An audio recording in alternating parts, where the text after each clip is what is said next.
आकांक्षा जी, Germany से। राधे राधे। राधे राधे महाराज जी।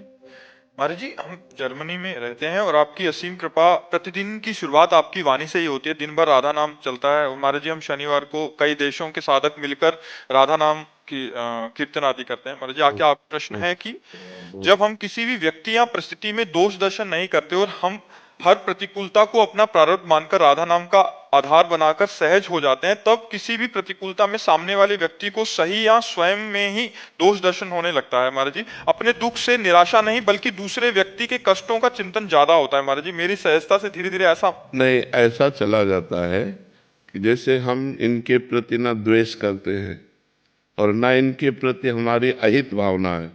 अब ये हमसे द्वेष करके जल रहे हैं, तो ये इनका स्वभाव है और इनको जलना चाहिए, क्योंकि जब जलेंगे तभी इनको महसूस होगा कि मैं गलत हूँ, मेरा हृदय जल रहा है। हमको उससे दुखी नहीं होना चाहिए। हमको दुख तब होना चाहिए जब हमारी किसी क्रिया से, हमारी वाणी से इनको दुख पहुंचा, तो हमें पश्चाताप होना चाहिए कि हमने गलत किया, आगे से नहीं करेंगे। लेकिन हम स्वयं अपने रास्ते सही चल रहे हैं और कोई हमसे द्वेष करके दुख प्राप्त कर रहा है, ये उसकी बुद्धि है, हम उसको रोक नहीं सकते, उसे हम संभाल नहीं सकते। इसलिए हमें दुखी नहीं होना चाहिए। हमें बस इतना देखना है हमारे द्वारा किसी को दुख न पहुंचे। अब वो हमारे प्रति भावना करके दुखी हो रहा है तो उसको हम क्या कह सकते हैं? हमारा बस नहीं, क्योंकि उसका स्वभाव उसको दुख दे रहा है। इसलिए हमको प्रसन्न रहना चाहिए, ऐसे संसार की इन वृत्तियों में नहीं फंसना चाहिए, नहीं तो आप दुखी बनी रहेंगे। जी प्रभु, ऐसा ही हो रहा है। हाँ, नहीं, आपको दुखी नहीं होना।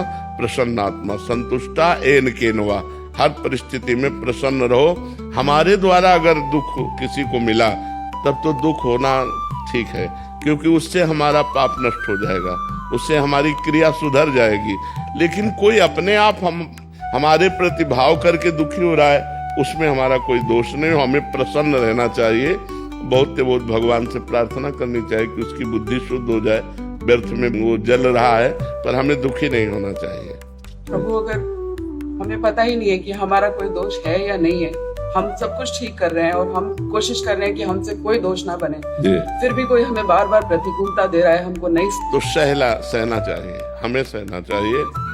हाँ, उमा क्षमा सापो ते भारी, अपने कर्म जाय अपकारी। जब आप सहोगी तो आपकी सहनशीलता उसके स्वभाव को नष्ट कर देगी, उसको ठीक कर देगी, उसका दंड उसको मिलेगा।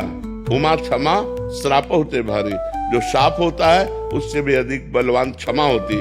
आपने क्षमा कर दिया, प्रतिकूलता वो ज्यादा नहीं बढ़ पाएगा, वो नष्ट हो जाएगा, क्योंकि वो प्रतिकूलता जो दे रहा है वो हम क्षमा के द्वारा सह रहे हैं, तो ये हमारी सहनशीलता हमको बचा लेगी और उसको नष्ट कर देगी। ऐसा नहीं कि हम 4 गाली रोज कोई देता, हम चुपचाप सह रहे हैं तो 8 देने लगेगा, नहीं, वो देने लायक नहीं रहेगा। जब हम चुप रहते हैं तो उसको बहुत बड़ा दंड मिलता है। एक नाव में 50 लोग बैठे थे, उसमें एक संत अपने शिष्य के साथ बैठे थे, तो 2 पुलिस कर्मचारी चढ़े। उस समय, पुराने समय में संगीन लेके चलते थे, जिनमें चाकू पर लगी हो ऐसी राइफल लेके चलते थे।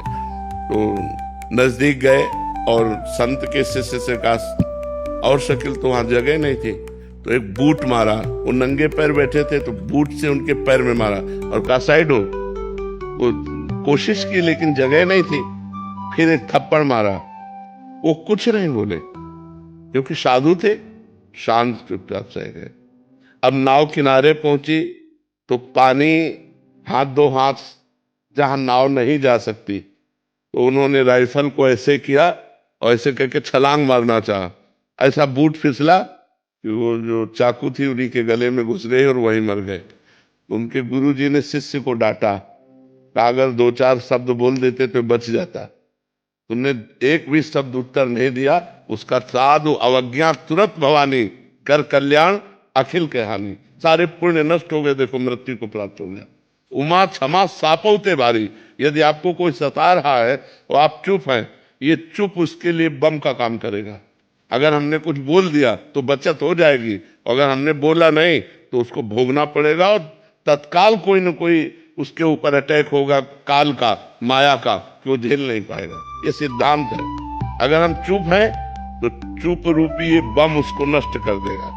अगर हम बोल दिया तो उसके पाप नष्ट हो जाएंगे, वो बच सकता है। अगर हम बोले ना तो फिर बहुत बड़ा अहित हो सकता है उसका। तो हम ये न सोचे कि जो हमारे साथ प्रतिकूलता, गाली दे रहा है या हमें परेशानी कर रहा है, यदि मैं इसका उत्तर नहीं दिया तो कल ये बढ़ करके करेगा, नहीं, कल करने लायक नहीं रहेगा, क्योंकि परमात्मा है ना, वो देख रहा है।